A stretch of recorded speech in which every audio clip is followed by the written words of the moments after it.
श्रीराम समर्थ. नाम व विकल्प. नाम घेऊ लागले की विकल्प उठतात आणि ते घेण्याबद्दलची निष्ठा कमी होते. याला काय करावे अशी तक्रार आपण सर्वसाधारणपणे करतो. पण असे होण्यातच नामाचे महत्त्व प्रस्थापित होते हे आपल्या लक्षात येत नाही.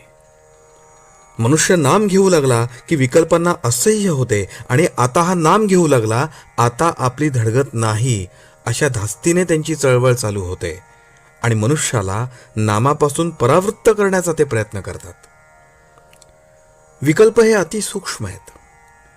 त्यांचे उच्चाटन करायला त्यांच्यापर्यंत पोहोचणारा आणि तितकाच सूक्ष्म असा उपाय पाहिजे. तो उपाय म्हणजे भगवंताचे नाम. एखाद्या बिळात सर्प शिरला तर त्याला बाहेर काढण्याकरता त्याच्यापर्यंत पोहोचून त्याला तिथे राहणे असह्य करील असाच उपाय करणे जरूर असते. बाहेरून कितीही आरडाओरडा केला तरी त्याचा उपयोग होत नाही.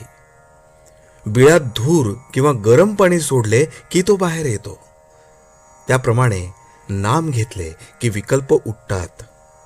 म्हणजे विकल्पांच्या मूळ ठिकाणापर्यंत नामाची आत जाऊन पोचली असे ठरते.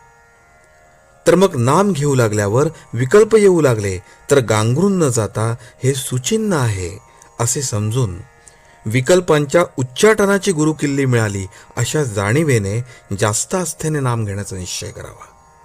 हाच त्याला उपाय. नामाबद्दल सुरुवातीला सर्वांचीच वृत्ती साशंक असते, पण आपण सतत नाम घेत गेल्यानेच विकल्प कमी होतात. कोणतीही गोष्ट अभ्यासानेच साध्य होत असते.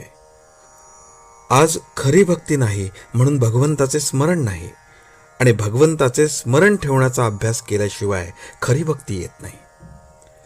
शहाण्या माणसाने उगीच विकल्प न लढवता भगवंताचे स्मरण ठेवायला आरंभ करावा. विकल्प जाऊन भगवंताचे संकल्प उठू लागले की आपले काम झाले.